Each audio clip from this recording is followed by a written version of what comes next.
us now.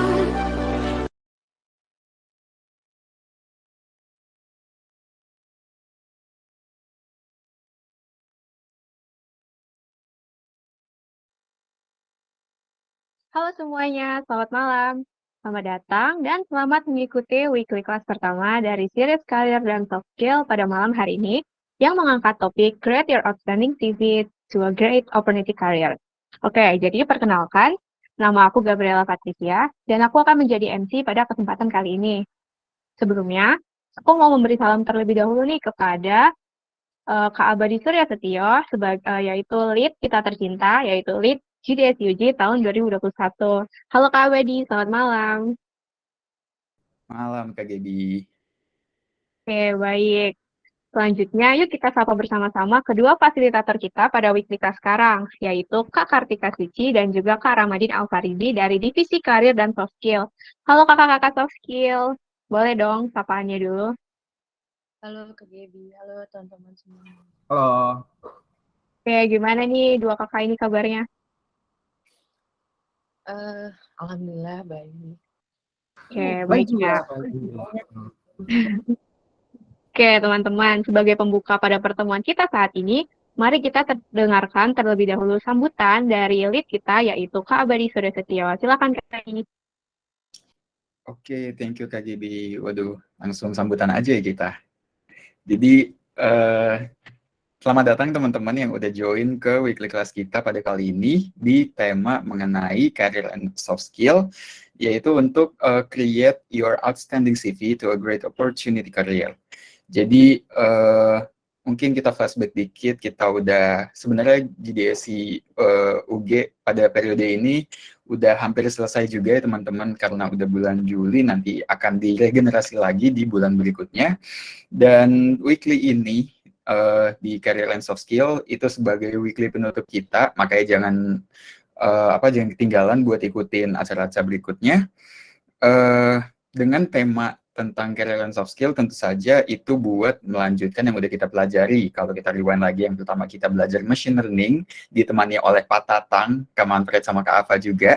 Kemudian dari web development ada Kak Rahmat Jekli sama Hafez, membahas tentang REST API, pakai Node.js. Kemudian kita desain dulu nih wireframe dan prototype untuk dibuat oleh mobile development dari divisi media. Itu ada Kak Wawa, ada Kak Rahma, Kak Erli, sama Kak Fadil. Kita bikin lagi nih aplikasi mobile-nya, sama Kak Faiz, sama Kak Labib juga. Kemudian sampai akhirnya pada saat kali ini, dari yang sebelumnya kita bikin, itu kita jadiin satu, dibikin sebuah portfolio buat disiapin, dipamerin di CV, kemudian dibikin di GitHub juga. Pokoknya kita recap lah semuanya di weekly terakhir ini. Dan mungkin teman-teman yang udah join di sini itu pernah join juga di weekly sebelumnya. Congratulations, karena akhirnya bisa komplit ya, kayak semua episode itu bisa di-joinin juga. Dan nanti kenapa sih kita perlu ngebahas mengenai hal tentang soft skill and career ini? Karena aku tahu kita setelah kuliah nih, pasti kan mikirnya ngapain sih kuliah, pasti kan ujung-ujungnya buat kerja. Namun pembekalan ini biasanya itu terjadi kayak ada di luar perkuliahan juga, entah itu ada di webinar, di workshops gitu. Ada juga mungkin yang suka baca, yang cari ilmu sendiri, itu bisa menjadi sebuah nilai plus ya buat teman-teman. Namun kita di GDSI juga ngasih platform supaya teman-teman bisa join diskusi, tanya jawab juga mengenai gimana sih cara kita supaya bisa get the higher chance to join a company to work in a real industry kayak gitu. Karena nih aku juga kadang suka baca di e-commerce, mungkin tahu kucing lucu itu ngebahas mengenai dunia startup juga, kemudian dan rumor-rumor yang lainnya juga. Dan aku nemu nih beberapa pertanyaan dari Quora itu kayak contohnya, seberapa besar peluang diterima kerja apabila telah melewati tahap wawancara gitu. Karena kan di ketika kita ingin mengapply, kita drop dulu CV kita, kemudian nanti akan ada tahapan berikutnya, dan ada beberapa persenan lagi nih chances, kayak tergantung company yang mau dibikin. Nah, di sini kita bisa ngebahas lagi nanti apa sih yang perlu di-highlight, apa yang perlu ditaruh, dan supaya nanti bisa ngebantu teman-teman ngemanfaatin ilmu yang udah dipakai selama perkuliahan, ikut workshops di GDSU Universitas Gunadarma, sampai akhirnya bisa keterima di kerja beneran kayak gitu. Dan mungkin aku sekalian ngebuka juga buat weekly class Career and Soft Skill untuk 2 minggu ke depan. Bismillahirrahmanirrahim. Weekly class pada kali ini saya buka. Baik, terima kasih untuk kesempatannya. Semoga teman-teman bisa aktif diskusi juga. Mungkin kalau yang dia nggak bete ini bisa dinyalain kameranya, sama nanti on mic kalau misalnya ada sesi diskusi juga, kayak gitu. Terima kasih, sekian dari saya. Assalamualaikum warahmatullahi wabarakatuh. Selamat malam, kembali lagi ke Kak Gaby. Oke, terima kasih Kak Abadi atas pembukaannya. Nah, teman-teman, sebelum kita mulai materi kita pada pertemuan ini, boleh banget nih untuk teman-teman memperkenalkan diri kalian di kolom chat. Nah, teman-teman bisa menyertakan nama dan jurusan temannya. Misalnya seperti ini, aku mau kenalan ya. Oke, nah teman-teman boleh melanjutkan, dan kakak-kakak core team yang lain juga boleh ikut meramaikan ya di kolom chatnya. Nah, sembari teman-teman saling berkenalan, aku juga mau ajak teman-teman untuk ngobrol sebentar, sambil teman-teman merilekskan diri teman-teman ya. Jadi, weekly kali ini adalah weekly dari series Career dan Soft Skill yang bertema Create Your Outstanding CV for a Great Opportunity Career. Nah, dan yang spesial dari weekly kali ini adalah kita tidak ada sesi ngoding, teman-teman. Jadi, buat teman-teman yang dari kemarin rajin ikut event dari GDSI, tapi terus-menerus pusing nih dengan codingan yang panjang dan banyak itu, tenang aja, karena pada weekly kali ini, kita adalah weekly yang free code. Jadi, kalau misalnya teman-teman pusing, nah, gak usah khawatir ya, karena yang di sini kita nggak ada ngodingnya. Terus kalau kita nggak ngoding, kita ngapain dong, Kak? Nah, sesi yang kali ini, sesi ngoding kita, akan digantikan dengan sesi sharing session. Jadi, nanti kakak-kakak core team yang telah berpengalaman di dunia kerja, mereka akan membagikan pengalaman mereka, bagaimana mereka praktek langsung di lapangan. Nah, kalian juga bisa tanya-tanya langsung ya ke kakak-kakaknya. Oh ya, aku juga mau ngasih tahu nih teman-teman, kalau sebenarnya series Career dan Soft Skill adalah series terakhir dari periode GDSCUG tahun 2021-2022. Jadi ini adalah weekly terakhir kita, dan nanti Tech Talk-nya juga akan menjadi Tech Talk terakhir. Wah, sedih banget ya, kita udah 1 tahun nih bareng-bareng, dan tiba-tiba udah mau selesai aja 1 tahunnya. Nah, tapi kakak-kakak core team kita yang lain juga udah mau habis masa kerjanya. Tapi jangan khawatir ya teman-teman, karena GDSUG masih akan kembali lagi di periode berikutnya dengan event-event menarik dan bermanfaat lainnya. Bahkan, mungkin aja nih di periode berikutnya, teman-teman sendirilah yang akan mengadakan eventnya sebagai core team. Jadi, teman-teman nantikan ya untuk rekrutmen core team GDSUG periode 2022-2023. Oke deh, kayaknya cukup ya teman-teman untuk kita ngobrol-ngobrol ya. Sebelum kita masuk ke materi, aku mau sapa dulu nih kakak yang nanti akan membawakan materinya, yaitu Kak Kartika Suci. Halo kakak. Halo Kak Gaby. Oke, gimana Kak? Apakah udah siap untuk membawakan materinya? Udah siap banget dong untuk weekly. Oke. Halo Kak.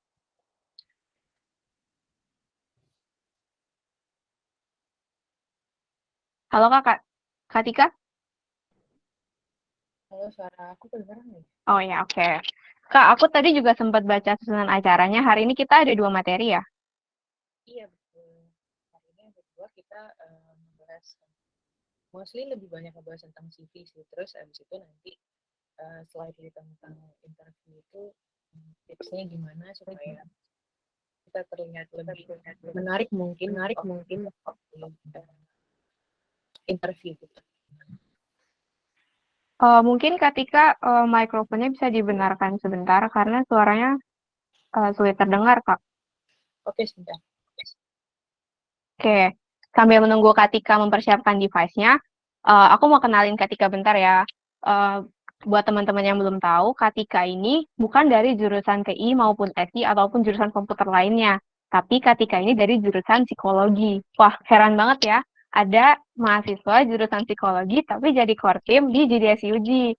Nah, jadi buat teman-teman yang lain nih, misalnya kalau punya teman-teman di luar jurusan komputer dan mereka mungkin tertarik dengan dunia IT, boleh banget diajak untuk masuk ke GDSI karena GDSI itu terbuka untuk semua jurusan yang ada di Gunadarma. Dan bahkan eh, orang-orang yang seperti Katika ini bisa membantu kita banget nih, contohnya pada series soft skill dan karir ini, teman-teman. Nah, oke, kayaknya Katikanya belum siap ya. Oh, sudah. Halo Katika, apakah sudah siap? Udah kedengeran belum ya suaranya? Gimana teman-teman, apakah suara Katika sudah jelas? Oke, baik. Berhubung suara sudah jelas, aku langsung kasih aja ya ke Katika untuk memulai materinya. Oke, makasih Kak Gaby. Aku share screen ya. Sebentar.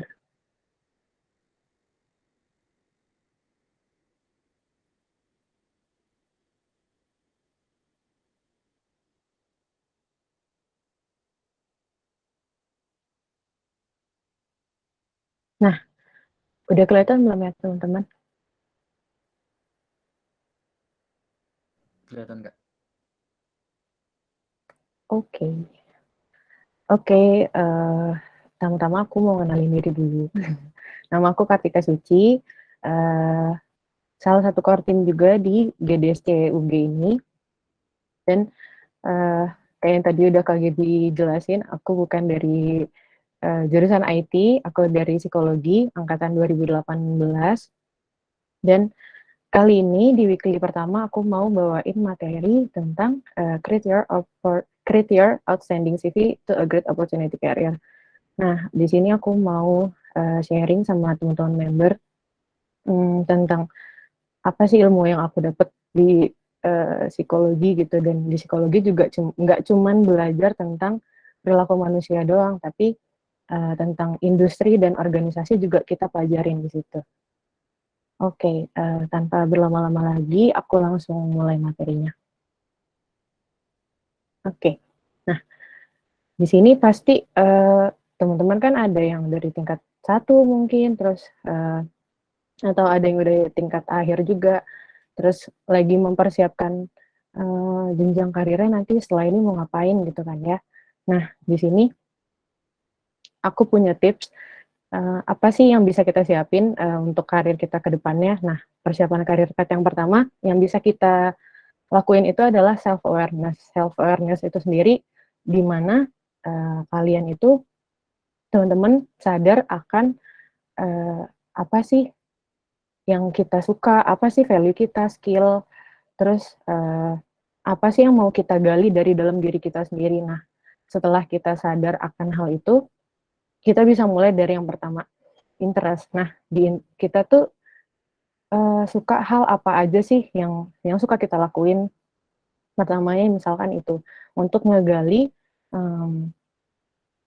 yang goals kita selanjutnya, terus habis itu kita mau planning apa next-nya gitu. Terus kita apa, misalkan kamu bisa mulai dengan nulis mungkin jurnal gitu, yang kalian suka apa, hari-hari kalian itu yang kalian lakuin tuh apa, daily rutinnya. Nah, habis itu setelah kalian tahu interestnya apa, kalian bisa tahu nih value di dalam diri kalian. Nah, value apa sih?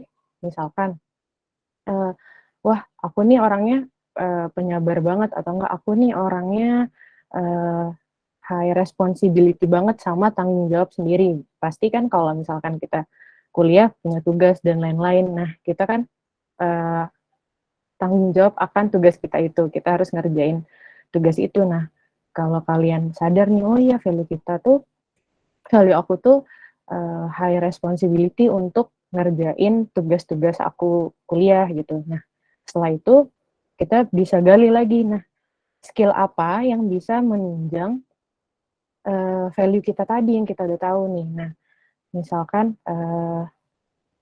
skill yang bisa kalian gali tuh ada hard skill dan soft skill. Nah, misalkan hard skillnya kalian suka editing, mungkin kalian bisa belajar ada Photoshop gitu, terus misalkan After Effect gitu kan, dan yang lain-lain masih banyak lagi.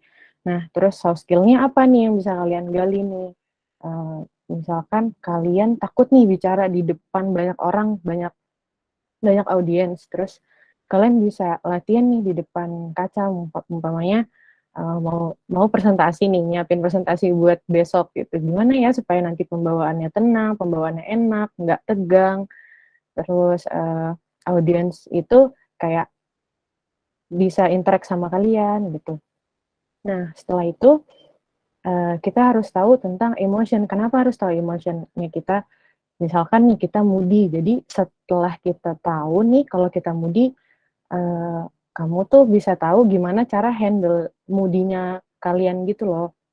Misalkan kalau lagi kayak gini, kayaknya gue nggak suka deh ngerjain tugas kalau suasananya lagi nggak enak atau gimana gitu. Nah, kalian bisa nata perasaannya dulu, terus nata gimana sih nanti supaya tugas-tugas kaliannya tetap bisa selesai gitu. Nah, terus ketahui jam produktif kalian. Misalkan ada yang, wah gue bisa nih fokus kalau ngerjainnya pagi-pagi banget, karena belum ada yang bangun atau enggak masih udaranya masih enak gitu. Terus ada juga yang ngerjain tugas itu biasanya tengah malam, pas orang-orang udah tidur malah dia baru ngerjain tugas. Nah, kita harus tahu itu juga supaya kita bisa ngelakuin teks-teks kita itu dengan maksimal. Nah, selanjutnya kita tentuin goals-nya kita apa gitu. Kamu sukanya apa tadi kan, interest-nya apa, terus goals kalian apa nanti ke depannya. Oh, pokoknya gue nanti mau jadi misalkan front end engineer gitu. Berarti dengan tahu goals-nya itu apa aja nih yang harus disiapin setelah tahu goals-nya. Dan kemudian kita juga harus tahu tentang strength and weakness-nya kita.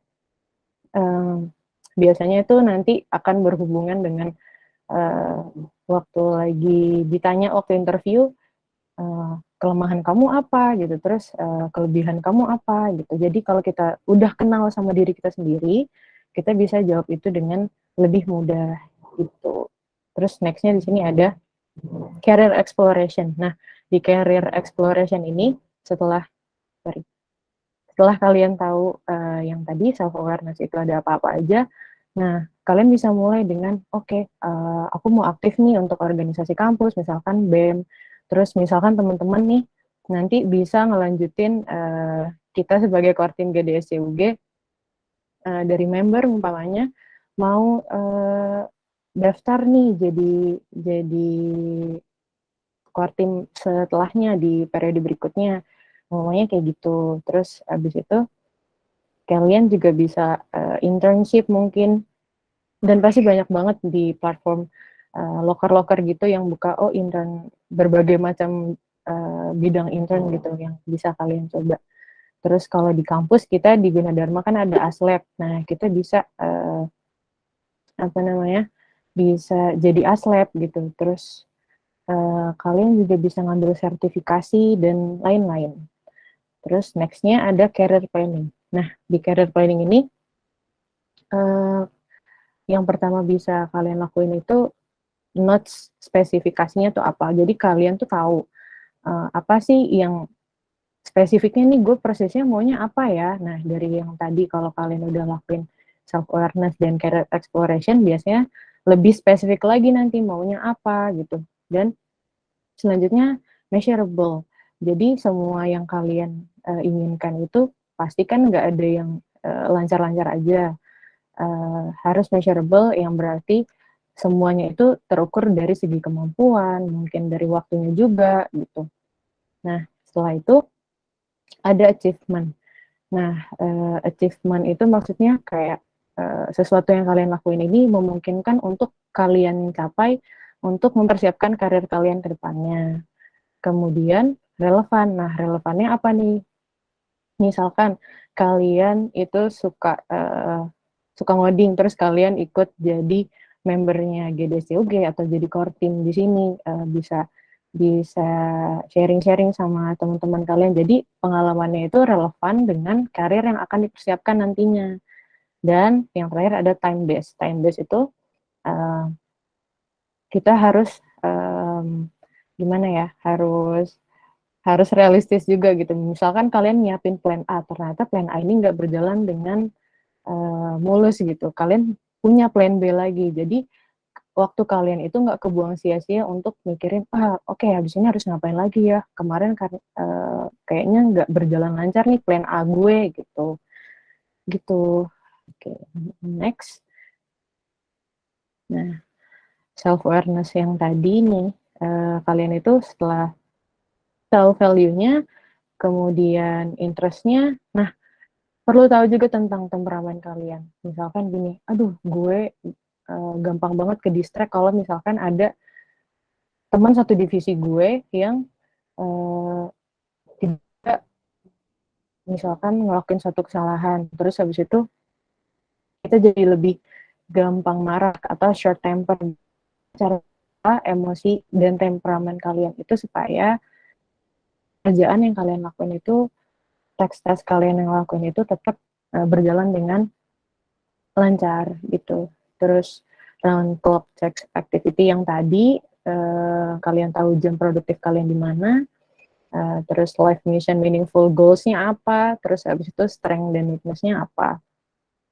Nah, selanjutnya adalah things you need to build your CV. Yang pertama ada self-development dan baru develop resume. Sebenarnya semua ini yang paling penting itu adalah self-development. Gimana kalian ngebangun diri kalian mempersiapkan diri kalian untuk karir kalian ke depannya. Nah, baru nanti kita develop resumenya seperti apa gitu. Karena kalau misalkan kalian nggak nge-develop diri kalian, apa yang mau di-develop di resumenya gitu kan. Oke. Nah, di-develop untuk nge-develop resume itu yang kita butuhin juga ada kualifikasi, latar belakang, experience, achievement, skill, dan personal branding. Next, ada komponen CV. Nah, biasanya di CV tuh pasti kalian nemuin ada identitas, terus pendidikannya ada yang formal dan non-formal, terus ada pengalaman, pencapaian, skill, dan kompetensi. Yang pertama nih, ada identitas. Sebenarnya identitas itu cukup dengan nama lengkap kalian, email kalian, nomor handphone yang bisa dihubungi, kemudian media sosialnya mungkin cukup dengan LinkedIn aja, sama domisili kalian nggak perlu alamat lengkapnya, misalnya tinggalnya di mana gitu, tapi cukup domisilinya aja, misalkan tinggalnya di Jakarta Selatan, terus di Lebak Bulus gitu, nggak perlu nomor rumahnya itu RT RW-nya itu sebenarnya nggak terlalu penting untuk ditulisin di dalam CV karena biasanya domisili itu ditulis untuk pertimbangan recruiter nanti waktu lagi mau hire kalian. Jadi dia ngelihat posisi rumahnya di sini nih, jadi memungkinkan nggak untuk sekarang kan ada WFH ya, WFH atau WFO nantinya gitu. Nah, terus tipsnya kalau kita mau buat CV itu pastiin kita pakai email yang profesional, bukan nama email misalkan nama idol kalian gitu yang dipakai gitu. Terus jangan lupa cantumin link LinkedIn-nya, nama kota, dan nah ada nih kadang yang nanya nih pakai foto nggak sih? Sebenarnya foto tuh tergantung. Yang aku pernah tahu dari workshop yang pernah aku ikutin dan kelas HR yang pernah aku ikutin, foto itu tergantung sih dari HR-nya itu sendiri. Biasanya foto itu nggak dipakai karena bisa bias waktu kita lagi nilai calon karyawan yang akan kerja di suatu perusahaan. Begitu. Nah, next, tadi di dalam CV itu juga ada formal education dan non-formal education itu apa. Nah, biasanya kalau formal education itu kita tulis di bagian education, terus habis itu ada institusi pendidikannya apa, terus konsentrasi jurusannya apa, terus bisa dipoinin lagi setelah jelasin konsentrasi jurusan itu di bawahnya IPK kalian yang terakhir mungkin di semester 7 gitu, berapa gitu. Terus habis itu waktu menempuh pendidikannya mulainya dari kapan. Nah, tipsnya tulis pendidikan itu tulis dari yang paling terbaru dulu, misalkan yang ditulis 2 SMA dan kuliah. Berarti kuliahnya dulu, baru nanti di bawahnya kita tulis SMA-nya. Cukup 2 jenjang terakhir aja. Dan kalau misalkan kalian kan kuliah di Gunadarma nih, terus Universitas Gunadarma, nggak perlu diubah jadi Gunadarma University gitu. Nggak apa-apa ditulis Universitas Gunadarma aja, karena itu nama institusi. Begitu. Kemudian selanjutnya ada informal education. Nah, informal education itu misalkan kalian ambil sertifikasi gitu kan. Nah, itu kan kalian belajar juga, workshop juga, tapi nggak selama formal education yang bisa bertahun-tahun gitu. Nah, kalian bisa tulis nih institusinya apa gitu. Misalkan yang kredibel itu kayak BNSP. Nah, kalian bisa cantumin itu. Kalian ngambil pelatihan apa di situ, terus waktu pelaksanaannya kapan, konsentrasi materinya apa, nilai tertentunya kayak gimana waktu lagi ambil sertifikasi itu, dan masa berlaku sertifikasi. Ada juga sertifikasi yang nggak ada expire date-nya gitu. Terus tipsnya sama, ditulis dari yang terbaru, informal education-nya, dan diterbitkan dari institusi yang kredibel. Oke, next ada experience dan achievement. Nah, mungkin di sini teman-teman boleh nih komen di kolom komentar experience-nya selama ini apa aja nih yang paling, kayaknya ini yang paling gue highlight nih experience gue sama achievement gue. Boleh ya teman-teman member komen di kolom chat.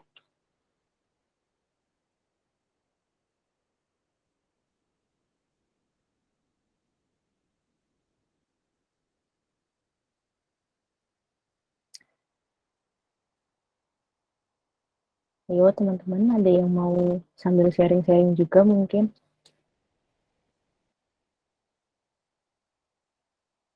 Oke, aku sambil lanjut aja ya.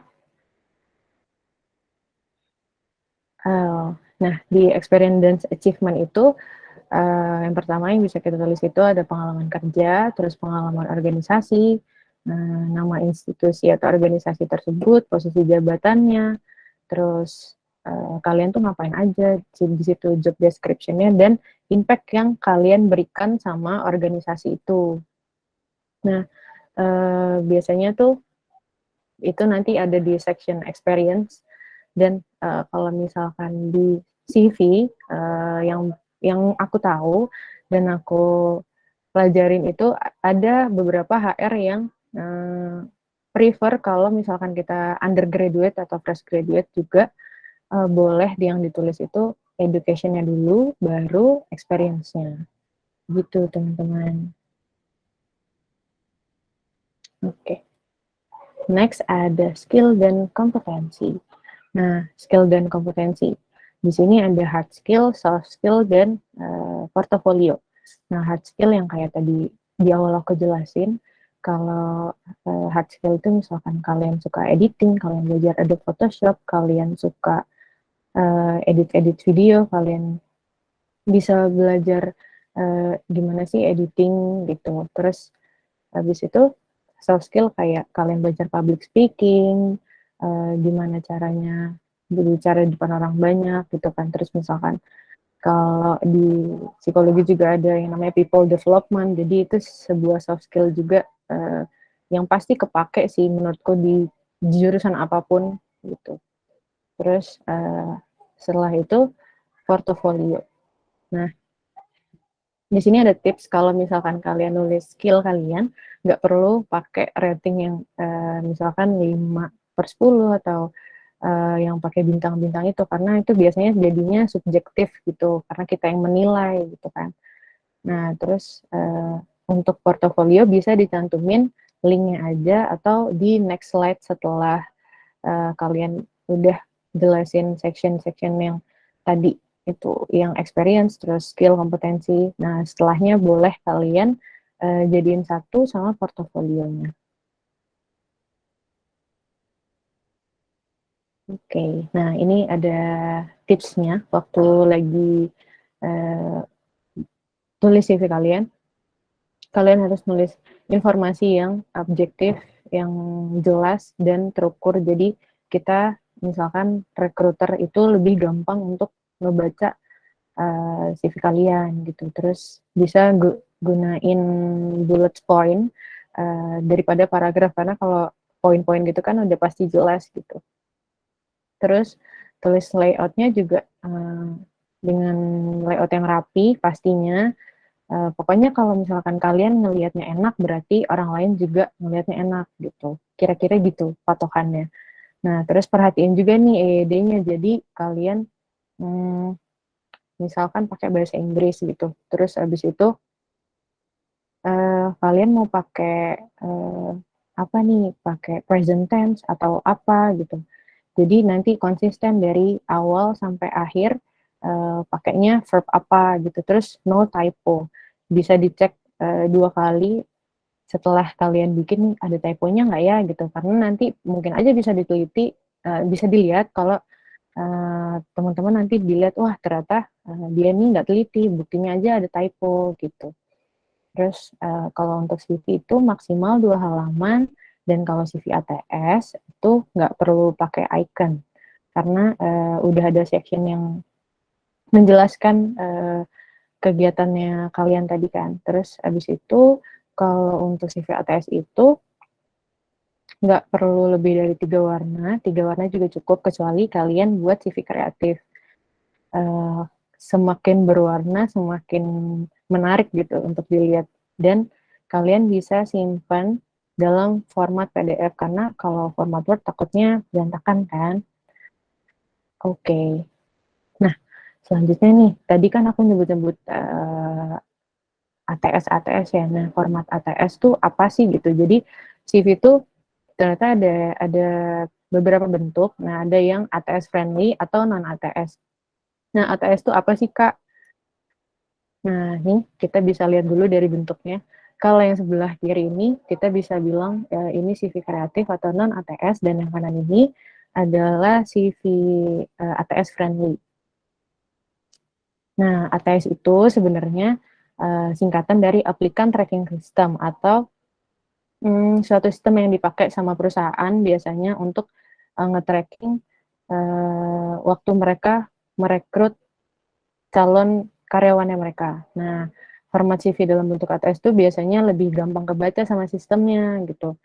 Dan biasanya ini dipakai sama perusahaan-perusahaan besar yang lagi melakukan rekrutmen secara besar-besaran. Jadi mereka nggak perlu ngecekin CV-nya satu persatu, akan tersortir sendiri sama si sistem ATS-nya tadi. Nah, tapi di lain sisi ada plus minusnya sendiri nih dari masing-masing bentuk CV tadi. Yang pertama adalah kalau ATS friendly itu gampang untuk di tracking sama sistemnya, tapi mungkin template-nya kurang menarik karena nggak se-colorful CV kreatif tadi. Nah, terus kalau CV kreatif tadi tuh banyak template-nya yang bisa kalian pakai. Misalkan di Canva tuh ada format-format yang nanti kalian tinggal masukin aja, dan udah jadi bentuknya tuh, dan template-nya juga banyak yang menarik, tapi belum tentu dapat terbaca sama sistem ATS tadi.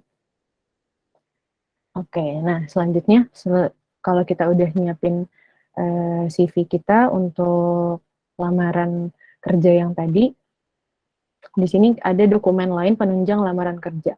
Nah, salah satunya adalah portofolio tadi. Nah, portofolio itu biasanya isinya kan kumpulan karya-karya teman-teman yang dimasukin ke dalam satu platform gitu. Nah, biasanya posisi yang ada yang pakai portofolio itu misalkan untuk desain, terus para desainer grafis yang suka bikin poster, ilustrasi, dan lain sebagainya. Terus habis itu content writer biasanya mereka suka taruh tulisannya mungkin di blog kayak blogspot mungkin gitu. Terus portofolio UI UX tuh juga bisa dimasukin, misalkan platformnya salah satunya yang aku tahu itu ada Dribbble. Nah, ini dia nih salah satu macam-macam platform portofolio yang bisa teman-teman pakai di sini. Misalkan kalian tadi desain UI UX nih kayak Kak Rahma, terus kayak Kak Rli, kayak Kak Fadil yang kalian udah ikutin weekly-nya sebelumnya. Nah, kalian bisa nih pakai Dribbble. Terus yang aku tahu juga teman-teman IT itu biasanya naruh project mereka di GitHub. Nah, terus untuk kayak content writer bisa taruh di Blogspot, terus yang suka edit-edit video di YouTube, Instagram, atau kalian yang suka voice over bisa ditaruh sampel suaranya, diupload di SoundCloud, atau pakai G Drive juga bisa, nanti linknya bisa dicantumin di dalam CV teman-teman. Oke, next di sini ada cover letter. Nah, cover letter itu juga salah satu penunjang dokumen lamaran kerja selain CV. Biasanya tuh isinya tuh ceritain tentang diri si pelamar itu. Nah, gimana sih bentuknya? Kayak, aduh masih bingung nih gimana nulis cover letter yang yang baik gitu mungkin ya. Nah, di sini aku punya format, mungkin teman-teman bisa SS atau ikutin yang ini. Nah, di sini ada paragraf 1 dan 2. Nah, untuk cover letter di awalannya kalian itu bisa tulis di ini dear untuk siapa dulu, ditujukannya untuk siapa, misalkan hiring manager dari perusahaan A gitu. Terus habis itu kalian yang pertama kalian ucapin dulu terima kasih karena kalian udah mendapatkan kesempatan untuk mendaftar atau apply di perusahaan mereka, dan dijelaskan posisi apa sih yang kalian lamar di perusahaan tersebut, terus kenapa kalian alasannya tertarik untuk apply di posisi tersebut. Nah, baru di paragraf keduanya kalian itu bisa jelasin pengalaman yang sekiranya bisa menunjang posisi kalian yang kalian apply di perusahaan tersebut, dan kompetensi apa yang kalian miliki gitu. Nah, setelahnya baru kalian bisa say thank you di bawahnya, terus habis itu jangan lupa cantumin nomor telepon atau email supaya nanti mereka bisa kontak teman-teman kalau misalkan, wah ini sesuai nih sama yang requirement-nya mereka gitu. Nah, nih, ini salah satu bentuk cover letter yang aku coba susun kata-katanya. Mungkin teman-teman bisa pakai format ini, tinggal diganti-ganti aja. Misalkan di sini dear HRD of PT ABC gitu. Terus thank you for the opportunity I can apply an internship program. Terus habis itu kalian tulis posisinya tadi apa. Misalkan di sini admin intern nih yang dibuka. Terus habis itu kalian bisa ceritain kalau kalian itu salah satu mahasiswa yang mahasiswa jurusan manajemen, terus habis itu kalian final semester dan bla bla bla bla, terus kalian tertarik dengan posisi tersebut, terus kalian cerita ini selama saya belajar during my studies kalian complete misalkan kelas online yang sertifikasi untuk Microsoft Office gitu, terus belajarnya tentang apa aja, boleh diceritain di situ secara singkat. Terus pengalaman yang relevan dengan posisi yang kalian lamar. Terus abis itu baru kalian bisa tulis harapannya gimana in the future. I believe can grow with and get new experience di PT tersebut gitu. Dan nggak lupa untuk bilang terima kasih dan nama lengkap kalian di bawahnya. Oke. Nah, selanjutnya di sini ada etika dalam proses rekrutmen. Mungkin banyak juga yang nanya ya, gimana sih kalau harusnya, misalkan ngirim email tuh harusnya gimana sih waktu mau apply gitu. Nah, yang pertama ini, kita bisa pakai email profesional yang kayak tadi sudah aku jelasin di awal-awal. Terus habis itu, jangan lupa siapin subjek sama body emailnya. Nah, subjek untuk apply by email itu biasanya kalau kalian lihat pamflet atau enggak di loker-loker gitu, biasanya subjeknya itu udah dijelasin tuh, misalkan nama tempat kalian kerja nanti nih, misalkan kalian mau apply di Creativefox, terus Creativefox Strip uh, misalkan talent, people talent, intern misalkan kayak gitu. Nah, terus nanti kalian siapin juga body emailnya gimana, dia HRD-nya siapa, dan bla bla bla. Mungkin kurang lebih kayak cover letter yang sebelumnya isinya. Terus jangan lupa siapin attachment, dokumen yang udah siap kirim. Jangan sampai lupa kekirim file yang akan kalian kirimin. Terus CV kamu jangan lupa dikasih nama juga, jangan cuman CV doang gitu. Biar lebih mempermudah biasanya. Jadi CV misalnya underscore namanya siapa. Nah, terus kalau misalkan kalian apply-nya by email, boleh di apply-nya itu di hari kerja dan di jam kerja. Misalkan jam kerja mulai dari jam 8 sampai jam 5. Begitu, itu adalah salah satu etika untuk kalian ngirim lamaran pekerjaan. Gitu. Nah, next di sini ada proses rekrutmen. Biasanya kalau di proses rekrutmen itu yang pertama ada screening CV kalian. Terus kalau misalkan screeningnya udah lolos, terus masuk ke psikotes.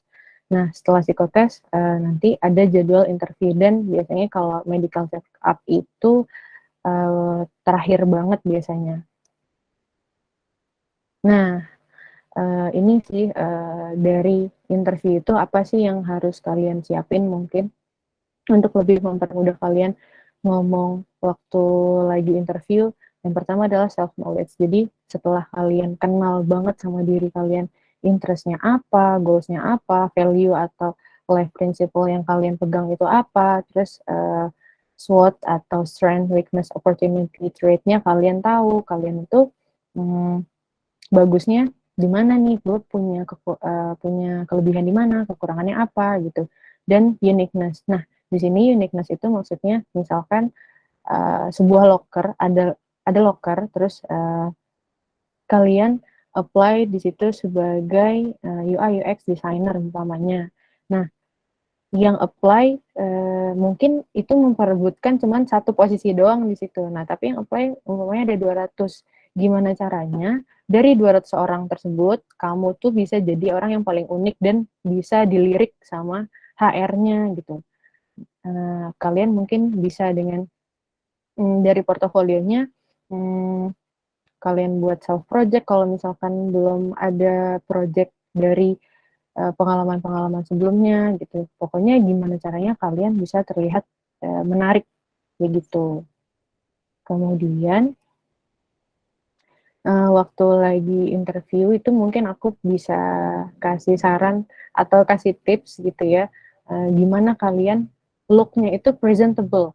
Kalian itu pakai setting di belakangnya nih nggak yang wah di belakangnya banyak harus berantakan atau apa gitu. Kalian bisa pakai dirapihin dulu atau cuman latarnya tembok. Yang penting kalian itu terlihatnya presentable dan memang niat banget, oh iya saya siap untuk interview gitu.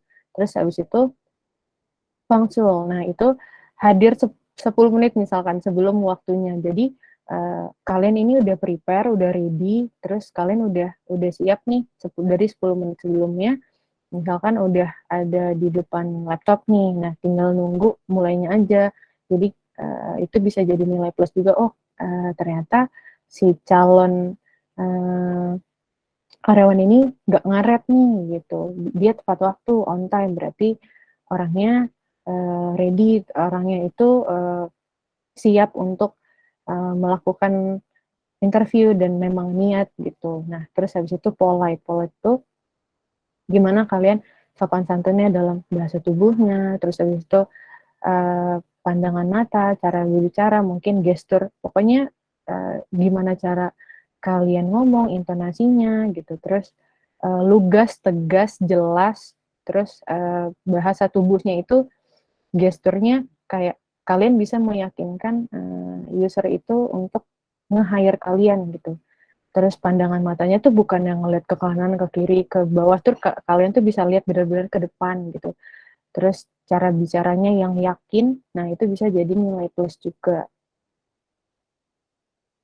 Nah, Terus aku punya tips dari keseluruhan yang tadi, gimana sih nge-build CV kalian, terus habis itu gimana kalau tips-tips interview tadi gitu. Yang penting dari semua itu kalian jalanin prosesnya itu kalian harus fokus, terus tetap explore diri kalian. Jangan lupa self development karena kalau kalian nggak develop diri kalian, apa yang mau di-develop di resumenya, terus karena CV itu cuman kayak alat aja, media aja buat kalian nunjukin, nih lo branding gue kayak gini gitu. Terus tetap trust the process. Pokoknya semua itu ya balik lagi itu rezeki kan, kalian dapat interview sini nih, oh keterima ini. Nah itu dari proses kalian develop diri kalian, pokoknya pasti akan berbuah yang kalian inginkan nantinya cepat atau lambat gitu teman-teman. Yang penting gak pernah nyerah buat tetap jalanin, wah gimana caranya sampai goals gue nih, planning gue kayak gini nih, karir gue maunya nanti depannya kayak gitu. Begitu. Nah, wah ternyata udah abis nih slide-nya. Aku balikin lagi deh ke MC, ke Kak Gaby. Oke, terima kasih Kak Tika atas materinya. Nah, mungkin buat teman-teman semua, setelah mendengarkan tadi penjelasan dari Kak Tika, teman-teman punya pertanyaan nih, dan mungkin juga ingin bertanya ke koordinator yang lain sudah berpengalaman. Nah, setelah ini kita akan masuk ke sesi tanya-jawab dan juga sharing session. Buat teman-teman yang ingin bertanya, teman-teman bisa tanyakan pada link Slido yang akan dibagikan panitia di kolom chat. Boleh bantuannya ya, teman-teman kakak-kakak panitia untuk membagikan linknya supaya teman-teman yang lain bisa menanyakan pertanyaan mereka. Atau mungkin teman-teman mau bertanya secara langsung, boleh banget nih untuk on mic, on cam, perkenalkan diri kalian dan langsung bertanya ke kita secara langsung. Oke, itu linknya sudah diberikan ya teman-teman. Ada yang angkat tangan, Kak? Tadi ada yang angkat tangan tuh. Wah, siapa tuh tadi yang angkat tangan? Boleh diangkat lagi tangannya.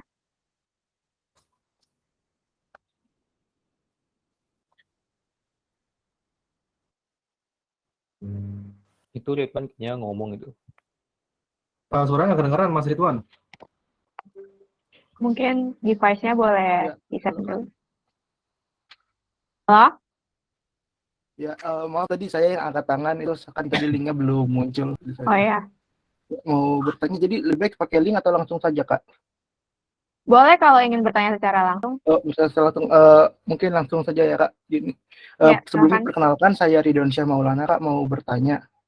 Kalau saya sendiri kan sudah gabung ke ini kan baru ya. Saya juga orangnya sudah di luar IT itu, Kak. Lebih ke motion graphic animation dan compositing artis gitu. Kalau di bidang seperti itu, Kak, saya kan sering mendengarnya itu lebih karena ini kreatif, lebih baik pakailah CV kreatif ya. Tapi tadi kan dijelaskan juga fungsi dari ATS itu adalah kalau perusahaan besar dia merekrut banyak yang mendaftar supaya nggak diperiksa nggak perlu diperiksa satu-satu. Kira-kira kalau di kasus saya ini lebih baik menggunakan apa ya, Kak? Apakah tetap pakai ATS friendly atau pakai CV kreatif saja gitu, Kak, kalau mau mendaftar ke perusahaan atau ke kesempatan lain yang kira-kira pendaftarnya banyak? Terima kasih. Oke, Baik, terima kasih atas Kak Ridwan. pertanyaannya. Boleh dibantu Kak Tika untuk jawabannya?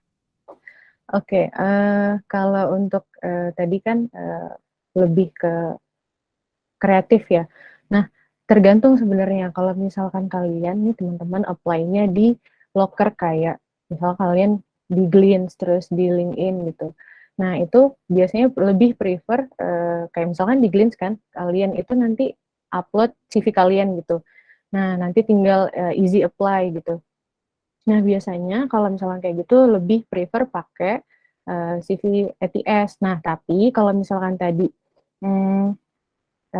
Kak Ridwan ini mau apply, terus tadi kan media biasanya kreatif nih di dunia kreatif. Nah, mungkin kalau misalkan apply-nya by email, langsung ke email rekruternya itu boleh pakai CV kreatif karena kan langsung kan. Nah, kalau misalkan by email itu biasanya yang aku tahu ya dicek satu-satu gitu kalau by email, karena biasanya kalau perusahaan besar itu misalkan lagi buka lowongan pekerjaan nih yang sebesar lagi gede-gedean bukanya nerima ribuan orang, kan nggak mungkin kita ngecek satu-satu gitu. Biasanya itu alasannya ATS tuh begitu gitu. Makanya nanti kalau di CV ATS-nya juga boleh dicantumin link portofolionya gitu. Jadi sekalian ada di situ. Begitu Kak Ridwan. Semoga membantu jawabannya. Siap, terima kasih Kak. Sama-sama. Oke, itu tadi ada jawaban dari Kak Cika. Mungkin kakak core team yang dari divisi media kreatif boleh bantu jawab. Mungkin Kak Arli.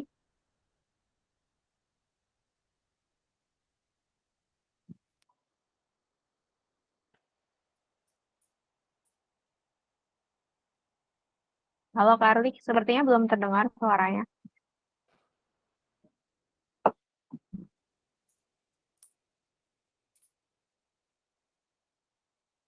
Halo, tes Ya. 1, 2. Sudah. Aku tadi setuju banget sih sama Katika. Paling nambahin sedikit aja kali ya. Kalau misalnya portofolio gitu, mending itu sih bener kayak tadi. Misal kalau tergantung kita apply ya. Kalau misalnya kita mau langsung reach ke HR ya, mending pakai kreatif aja boleh kok. Soalnya kan emang cuma kita ya yang dilihat. Jadi nggak ada saingan lagi gitu. Jadi nggak apa-apa sih pakai kreatif. Tapi kalau misalnya apply di website resmi atau di misalnya rekrutmen yang lain gitu, aku saranin ke ATS aja sih, soalnya kan kita nggak tahu ya company itu pakai mesin ATS atau gimana, jadi lebih aman sih prefer ke ATS sih dari aku. Thank you. Oke, baik. Gimana tadi, apakah sudah menjawab? Sudah Kak, terima kasih. Oke, sama-sama. Apakah ada yang lain yang ingin bertanya secara langsung juga? Boleh banget ya, langsung raise hand aja dan bisa on mic. Kalau misalnya tidak ada lagi yang ingin bertanya secara langsung, mungkin boleh dibantu oleh operator. Kita bisa buka pertanyaan yang ada di link Slido.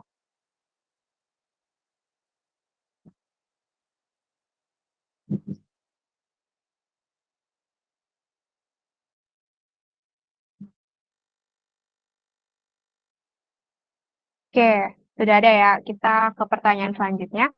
Halo Kak, mau tanya apa ada contoh CV Kak Kartikanya jadi buat referensi dalam membuat CV-nya. Nah, gimana nih Kak Tika? Apa ada contoh? Buat contohnya ya,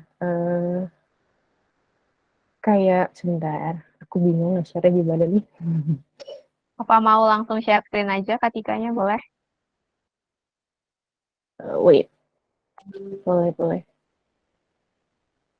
Aku buka dulu. Oke. Mungkin kakak-kakak core team yang lain juga yang udah kerja nih sekarang, udah melewati proses rekrutmen, boleh juga nih di-share CV-nya ke teman-teman yang lain supaya mereka bisa lihat, oh gini toh CV yang ternyata lulus screening dan bahkan kakaknya juga lulus wawancara dan akhirnya bisa kerja. Kalau ingin berbagi, boleh banget juga ya Kak. Oke, aku coba share screen ya.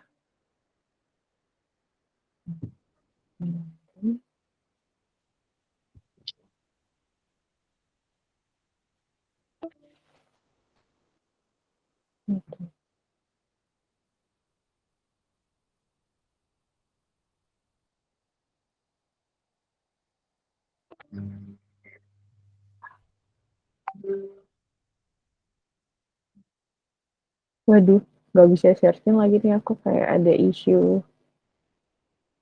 Sebentar.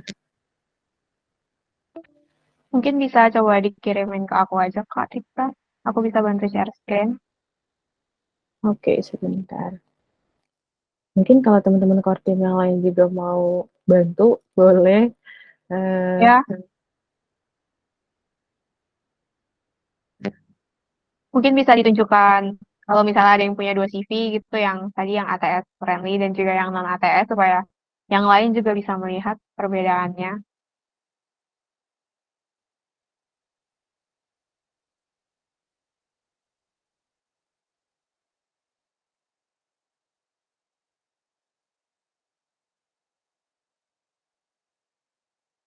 Oke,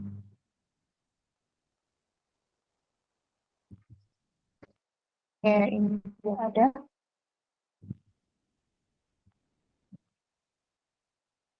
Oke, tadi kan contoh CV Kak Kartika ya, itu kayaknya boleh tahu nggak sih di dalamnya tuh ada apa aja kalau di CV-nya Kartika?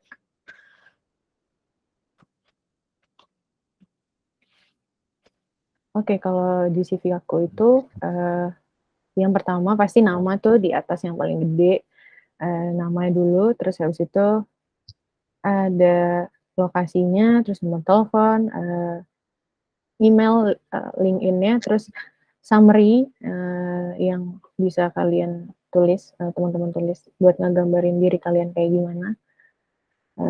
Mungkin di sini juga experience aku belum terlalu banyak, terus tapi aku cuman coba sharing aja dari ilmu yang aku dapat di psikologi itu kayak gimana di psikologi industri dan organisasi dan kelas HR yang aku ikutin. Terus dalamnya ada summary, terus education dari yang paling terbaru berarti kuliahnya dulu apa, terus habis itu SMA-nya apa, terus selanjutnya ada experience-nya,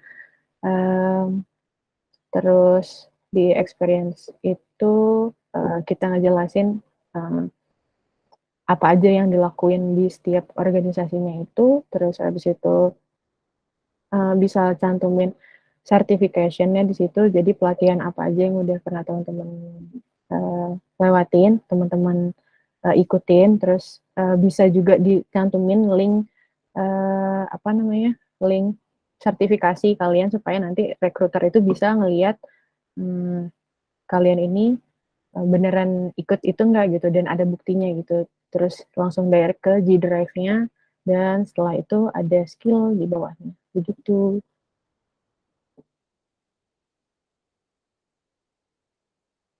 Mungkin teman-teman kortim yang lain yang dari media yang punya dua bentuk CV, ada CV kreatif dan ATS, boleh di share juga mungkin.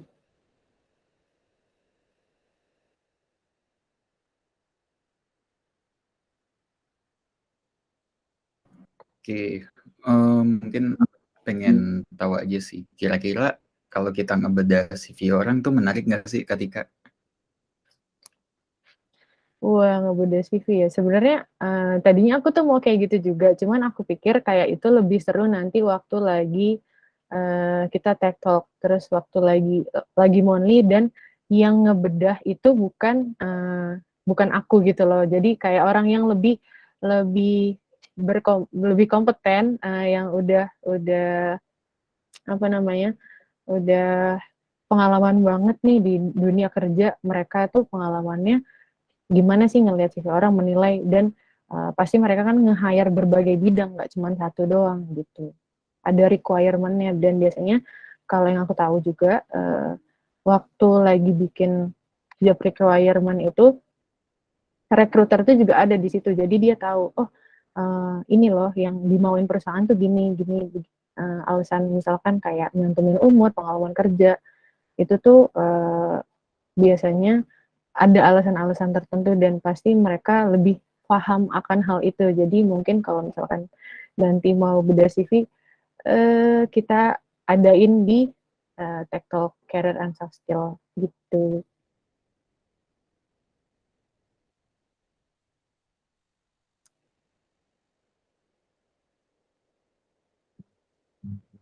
Oke, terima kasih Kak Tika atas sharingnya.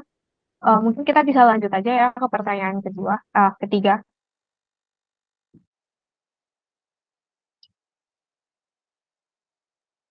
Apakah disarankan memasukkan skill yang tidak ada hubungannya dengan pekerjaan? Kita masukkan ke CV. Oke, mungkin Kak Ramadhani bisa bantu jawab. Halo, tes. Sekarang ya Ya, suaranya? masuk Kak. Oke. Apakah disarankan memasukkan skill yang tidak ada hubungannya dengan pekerjaan kita, masukkan ke CV? Kalau dari aku jelas nggak ada hubungannya, itu tidak disarankan gitu ya. Karena kenapa? Karena biasanya pas di perusahaan itu ada requirement-nya. Kira-kira skill apa aja yang harus kalian bisa gitu. Nah, kalau misalnya ternyata di hard skill kalian itu nggak bisa kayak gitu ya, biasanya langsung ditolak kayak gitu. Kecuali yang skill ini bentuknya kayak soft skill gitu, misalnya kayak leadership, time management atau team management itu nggak apa-apa. Tapi kalau misalnya untuk yang hard skill kayak misalnya di perusahaan itu misalnya dia mintanya kalian bisa React.js, tapi kalian cuma bisa Laravel PHP gitu. Nah, di situ nggak ada kan? Ya udah gitu. Jadi nggak bisa. Jadi kalau menurut aku sih kurang disarankan kayak gitu. Oke, baik. Mungkin Kak Alfa mau menambahkan untuk pertanyaan ini?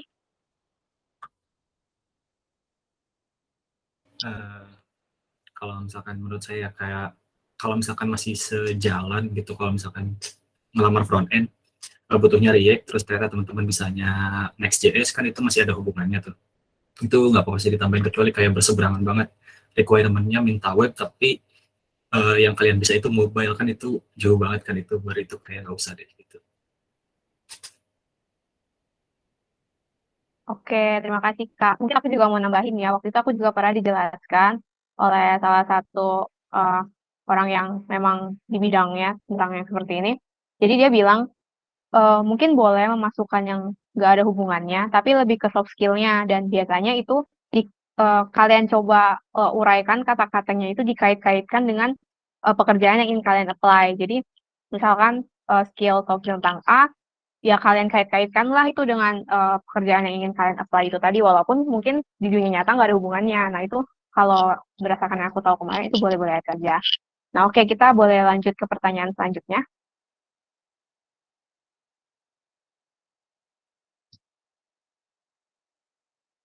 Kak, dalam mencantumkan soft skill kita, sebaiknya kita tunjukkan dengan skor 1 sampai 5 atau dijelasin secara singkat aja, Kak. Oke, boleh Kak Jekli bantu jawab? Ya, kedengeran gak ya? Ya, dengar Kak. Ya, kalau dari gue sih lebih prefernya sih dijelasin lah ya secara singkat gitu. Seberapa jauh gitu, karena kan kalau misalnya di skor aja gitu kan kita nggak tahu ya, misalnya 4/5 gitu misalnya ya. Nah itu kan kita nggak tahu ya 4/5 itu ya kayak gimana 4/5-nya gitu kan. Seberapa jauh, apakah 4/5 cuman misalnya ya skillnya itu bisa nguasain program bahasa pemrograman Laravel misalnya. 4/5-nya cuma bisa CRUD doang gitu. Itu mah bukan 4/5 kan kalau misalnya di perspektif orang lain gitu kan. Mungkin di perspektif kalian 4/5 itu mungkin udah CRUD aja gitu kan. Nah, tapi kan mungkin perspektif orang lain kan berbeda gitu. Nah, kalau gue sih saranin lebih dijelasin secara singkat aja gitu. Kalian Laravel bisanya maksudnya ke gimananya gitu. Laravelnya itu udah sejauh mana gitu kan bisa. Apakah udah bisa CRUD atau udah bisa ngebuat sebuah API gitu, REST API. Nah, itu bisa kalian jelasin secara singkat aja gitu. Kalau bisa sih mungkin kalian bisa lebih juga memasukkannya itu skillnya ke portofolio kalian. Jadi kalau di bahasa pemrograman, kalau kalian mendaftarnya jadi misalnya backend atau web lah ya gitu ya, itu misalnya kalian punya portofolio, terus kalian buat portofolionya itu misalnya buat sebuah API lah ya, itu pakai Node.js misalnya. Nah di situ kalian cantumin skill kalian Node.js. Nah cuman nanti penjelasannya bisa kalian masukkan di portofolionya gitu. Jadi bisa dikaitkan gitu. Mungkin dari gue gitu aja sih. Oke, terima kasih Kak Jekli atas jawabannya. Kita bisa lanjut ke pertanyaan selanjutnya. Halo Kak, tadi kan ada mencantumkan sertifikat atau lisensi kredibel. Web kursus-kursus online kan sekarang banyak ya. Untuk melihat kredibel biasanya gimana ya Kak? Untuk pertanyaan ini mungkin Kak Faiz bisa bantu jawab. Oke, kalau untuk kredibel ya, untuk di bidang aku ya yang sebelum-sebelumnya mobile engineering, untuk kredibelnya so far sih yang aku ketahui ya kayak semacam decoding atau mungkin bootcamp yang terkenal lainnya ya. Cuman kalau base dari aku decoding ya untuk yang bagian mobile engineering-nya. Kenapa demikian? Karena seperti yang kita ketahui decoding itu partner resminya dari Google, authorized yang resmi. Jadi mungkin bisa dilihat juga di about-nya ya. Jadi teman-teman mungkin lihat itu apa lembaganya kayak gimana atau enggak mungkin yang lebih keren lagi kalau kalian mau stalking nih di LinkedIn eh siapa aja sih yang punya apa yang dari lulusan-lulusan bootcamp atau kursus-kursus tersebut kan biasanya ada tuh banyak tuh di LinkedIn dicantumin di bagian sertifikasinya ya. Jadi kalian bisa ngulik-ngulik aja di situ. Menurutku gitu sih, teman-teman. Untuk melihat kredibel dari website-website yang kursus online itu. Terima kasih. Bisa aku kembalikan ke Kak Gaby. Oke, terima kasih Kak Faiz. Dari yang lain, apakah ingin menambahkan untuk melihat website kredibel? Oke, kalau tidak ada, kita lanjut ke pertanyaan selanjutnya ya.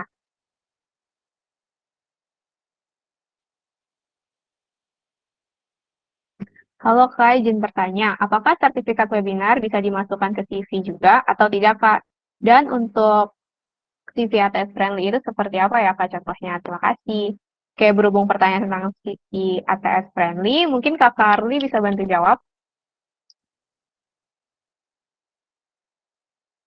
Oke, sebentar aku baca ulang ya. Ini bertanya, apakah sertifikat webinar bisa dimasukkan ke CV atau tidak?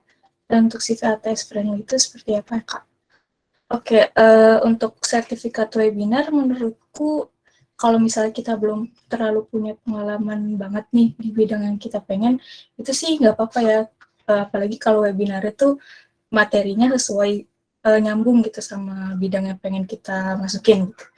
Tapi kalau misalnya kita udah punya cukup banyak pengalaman nih, kayak udah ikut beberapa course atau udah magang di beberapa tempat, menurut aku sih nggak perlu ya, soalnya untuk webinar ini kontribusi kita di webinar itu nggak terlalu banyak. Jadi kan kita cuma nonton doang ya, nggak tahu gitu skill kita berapa di webinar itu. Jadi lebih relatable di bootcamp gitu, itu masih mending ya kalau ada bootcamp atau workshop. Tapi kalau webinar menurut aku sih kurang sih. Tapi kalau untuk beginner gitu nggak apa-apa sih, asal materinya sesuai sama bidang kita. Terus untuk CV ATS friendly itu seperti apa ya Kak contohnya? Mungkin tadi kalau kalian nyimak udah sempat dicontohin juga sama Kak Tika untuk CV ATS itu kurang lebih yang teks semua, yang nggak ada desainnya gitu. Terus untuk sedikit tips buat CV ATS itu, kataku sih nggak usah ada kolom 2 ya, kan biasanya ada CV yang kanan kiri gitu ya tempatnya. Kalau menurut aku sih, sepengetahuan aku, kalau CV ATS itu lebih baik kayak satu baris aja gitu semua. Jadi si mesin ATS ini bisa nge-scan lebih gampang. Terus di CV ATS itu kalau bisa jangan pakai simbol. Terus misalnya simbolnya itu kalau misalnya yang sering dipakai kan email gitu ya. Email biasanya pakai simbol kayak pesan message gitu. Terus kalau telepon pakai simbol telepon gitu. Terus misalnya location juga biasanya pakai simbol gitu. Terus dan lainnya. Menurut aku kalau CV ATS sih bukan menurut aku sih, sebenarnya sebaiknya jangan pakai simbol-simbol gitu, soalnya suka nggak kebaca gitu sama si mesin ATS-nya. Jadi maksimalin teksnya gitu sih kalau di CV ATS kayak gitu, kurang lebih. Semoga menjawab. Baik, terima kasih Kak Arli. Kita lanjut ke pertanyaan berikutnya. Halo Kak, apakah disarankan untuk memasukkan pengalaman freelance ke dalam bagian professional experience? Oke, untuk pertanyaan ini bisa dibantu oleh Kak Hafez.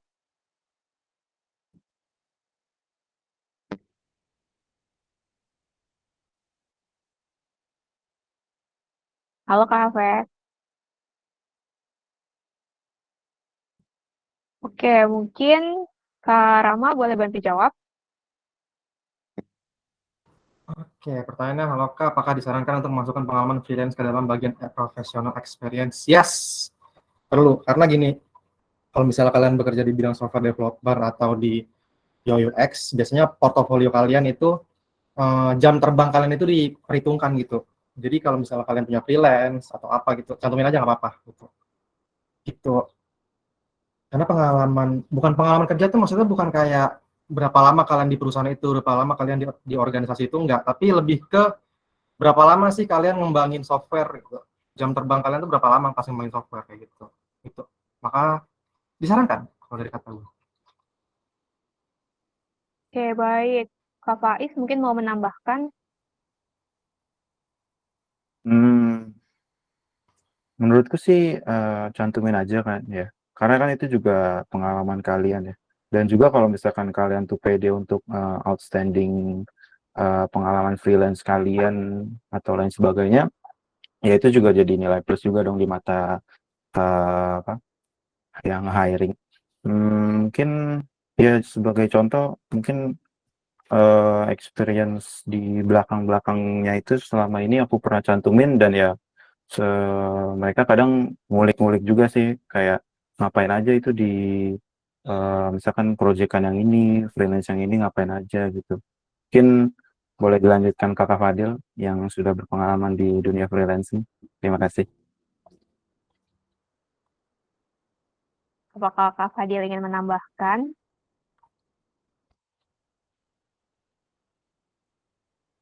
Oke, kalau tidak, kita lanjut aja ya ke pertanyaan selanjutnya.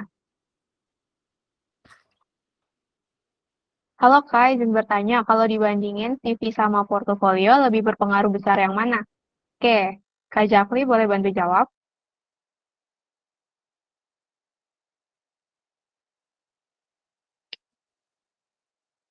Halo Kak Jakli. Oh iya, oke. Kalau dibanding TV sama portofolio lebih besar yang mana?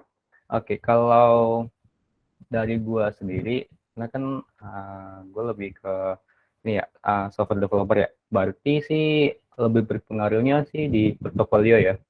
Jadi dari portofolio itu si HR-nya sendiri itu bisa tahu gitu loh dengan apa komposisi atau kualitas kita itu seberapa gede gitu loh untuk nantinya bisa berguna gitu. Nah, jadi kalau untuk CV sendiri sih nggak begitu banget lah. Paling itu cuman kayak formalitas aja sih gitu. Kalau untuk yang lebih ke teknikal ya, lebih teknikal gitu kayak software developer segala macam gitu. Itu mungkin dari gue sih gitu. Cuman mungkin ada tambahan lain mungkin dari kakak-kakak yang lain. Oke, kalau misalnya dari Ya, aku, Karama menambahkan. oke, kalau misalnya dari aku ini antara CV sama portofolio ini lebih pengaruh mana yang paling besar gitu? Itu tergantung bidang yang mau dimasukin gitu. Kalau misalnya kalian mau bidang ke yang technical, itu portofolio jelas penting. Tapi kalau misalnya mau masuk yang non technical, itu CV lebih penting gitu. Kenapa? Karena CV ini ibaratkan kayak ini orang siapa sih gitu. HR itu pengen tahu gitu, ini orang siapa sih gitu. Kalau misalnya CV kalian jelek tapi portofolio kalian bagus, terus kalian apply di bidang yang apa namanya non technical, itu kemungkinan ketolak gitu. Beda lagi kalau misalnya kalian apply-nya di technical gitu. Gitu. Oke, terima kasih atas jawabannya. Kita bisa lanjut ke berikutnya. Halo Kak, kalau pengalaman kita sebagai joki coding, apakah boleh dimasukkan ke dalam pengalaman kerja? Wah, bagaimana nih kakak-kakak? Bisa nih dijawab pertanyaannya tanpa harus aku tunjuk ya. Ini gue mau bilang dong, kalau gue sendiri sih tulis di CV-nya jadi ini programmer konsultan di mahasiswa gitu sih, jadi biar lebih keren dikit kan, gitu sih. Oh, boleh banget sih. Programmer konsultan ya Kak. Kayak lebih Iya berbobot gitu. mungkin rasanya ya daripada joki coding. Padahal cuma joki Oke. coding doang. Gimana kakak-kakak yang lain yang tadi tertawa, boleh banget nih nambahin. Apa ya, mungkin kalau dari aku tentu saja pernah bantuin temen juga kan, misal mereka butuh buat bikin program stack-nya tuh Flutter. Nah di situ aku selain bantuin buat dia, itu aku juga nulis lagi nih buat personal project aku, made an application for misal voucher system for mobile application built with Flutter kayak gitu. Jadi gimana ya, kita udah ngebantuin teman, pengalaman kita juga udah dapet, toh kita juga yang bikin. Nah itu valid-valid aja kalau kita masukin di portfolio kita dan di CV kita. Dan tulisnya dipercantik aja pokoknya kan, nggak mungkin nulis, aduh joki gitu kan. Tapi pinter juga nih Kak Alfa ternyata jadi apa, coding consultation itu aku baru kedengeran sih kayak gitu. Cuman kalau mau ditulis kayak personal project juga nggak apa-apa kayak gitu. Dari aku kayak gitu. Oke, terima kasih. Mungkin Kak Alfa ada pengalaman juga nih jadi joki coding, makanya kepikiran aja bilang coding consultant. Oke, terima kasih Kak atas jawabannya. Apakah ada pertanyaan lagi?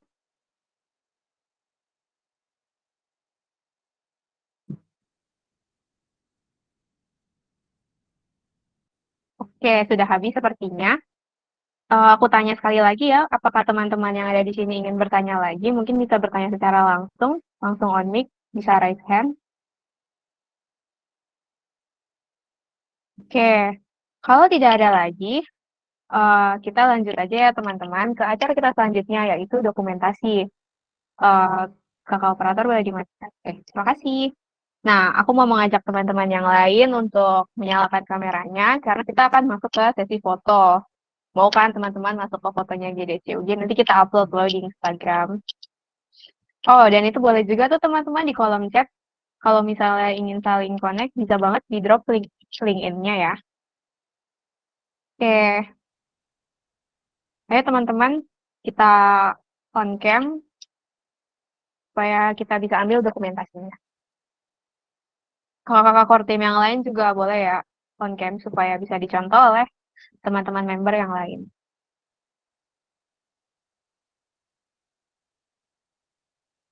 Oke.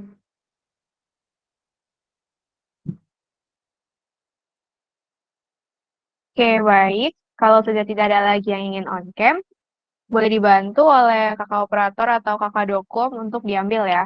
Kita akan ambil sesi foto dengan gaya GDC kita yang seperti biasa. Yang seperti ini. Teman-teman boleh ikut ya. Oke. Pada hitungan ketiga.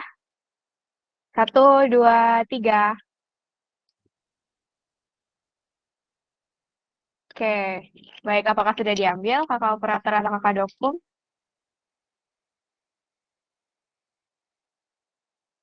Oke, terima kasih Kak.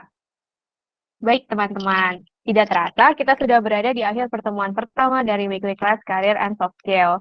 Semoga semua yang telah teman-teman pelajari pada pertemuan ini dapat bermanfaat dan juga menambahkan ilmu teman-teman semua. Aku juga ingin mengingatkan teman-teman untuk jangan lupa mengisi form feedback dari pertemuan kali ini.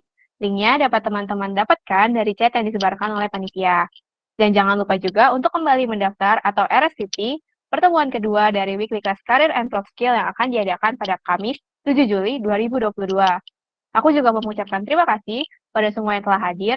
Terima kasih atas partisipasi dan antusiasme dari teman-teman member dan juga core team semua. Aku juga ingin memohon maaf apabila ada kekurangan dari pertemuan pada malam hari ini. Aku Gabriela Patricia, pamit undur diri. Sampai jumpa di pertemuan Weekly Class Career and Soft Skill minggu depan. Selamat malam.